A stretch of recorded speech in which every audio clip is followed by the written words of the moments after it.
Asoosama gabaabaa kutaa tokkoffaa.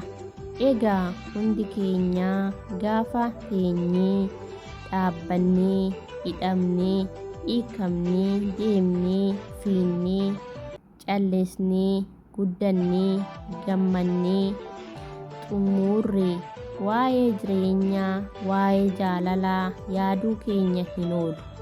Jaalala duuba maaltu jira kan jedhus deebiin biroo qaba. Gaafa kana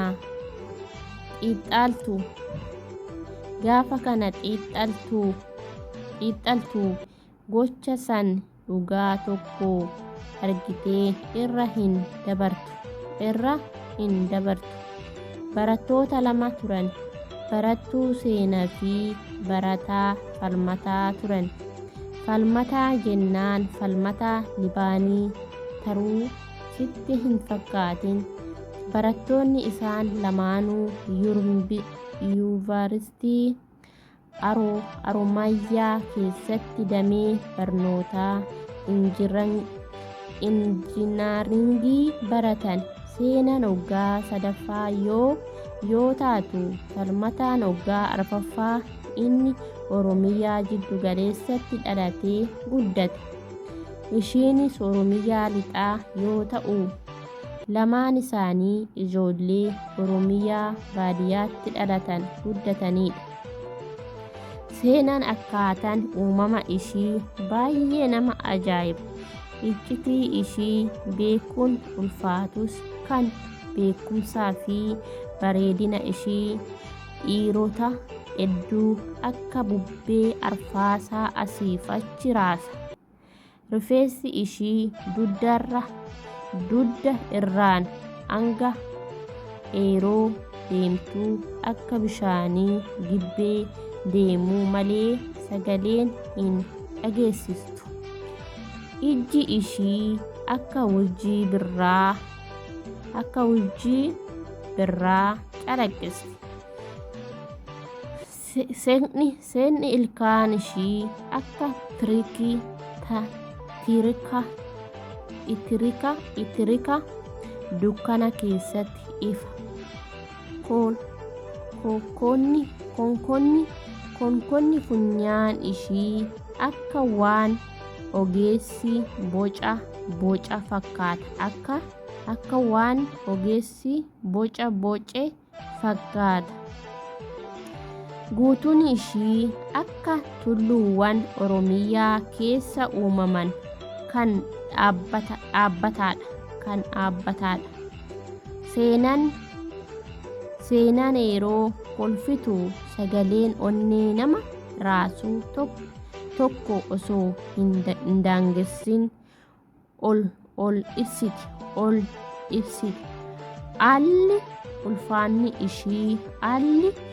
Haalli uffanni ishii akka bineensota baddaa baalee daawwatanii xumuruun inni ulfaata.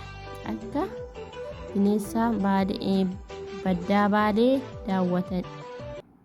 bineensota baddaa baalee daawwatanii xumuruun ni ulfaata.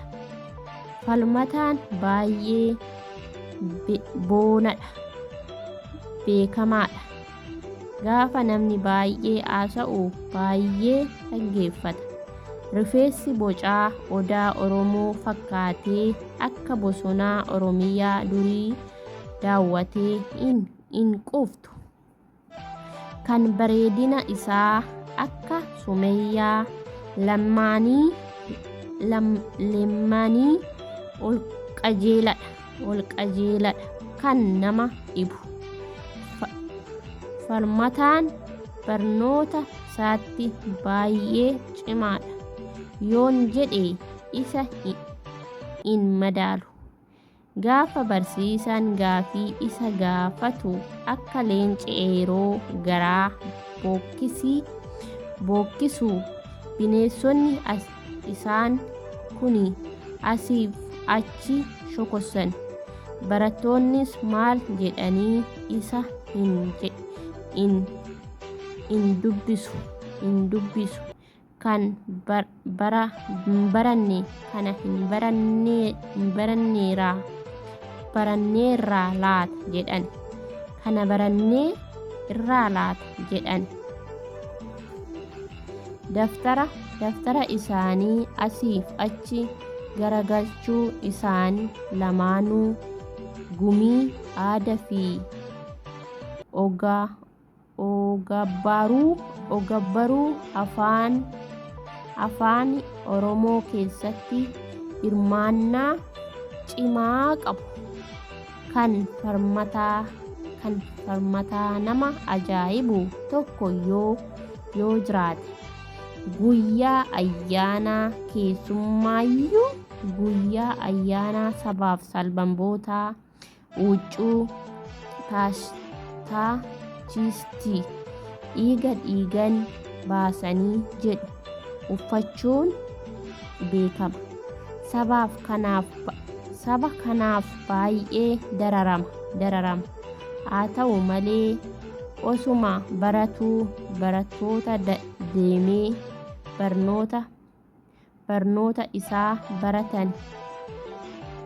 barnoota isaa baratan kan waggaa tokkoof hanga waggaa 3 barataniif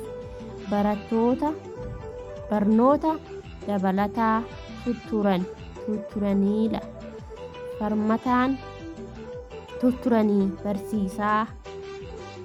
barsiisaa yeroo boqonnaa isaati. Falmataan afaan Amaaraa osoo miliyoona tokko kennitee fi waan dubbatu hin fakkaatu.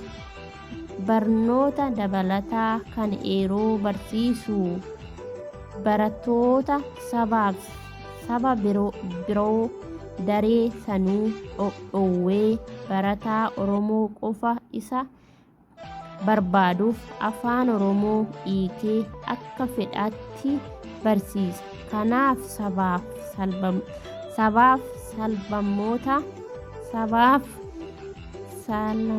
sablammoota biroo biraattis baay'ee jibbamu.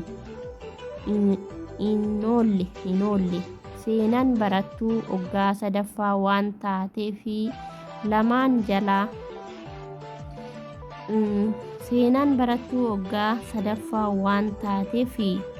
barnoota isaa kan barachuuf dirqamte. Isaan lamaanuu jaalala sabaa jidduu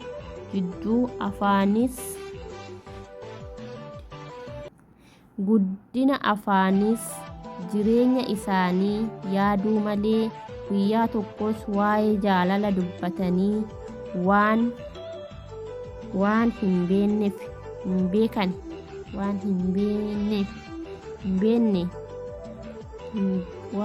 beekne hin fakkaatan. Haa ta'u malee guyyaan hin dhufe osoo isaan hirmaatan innis osoo isaan hin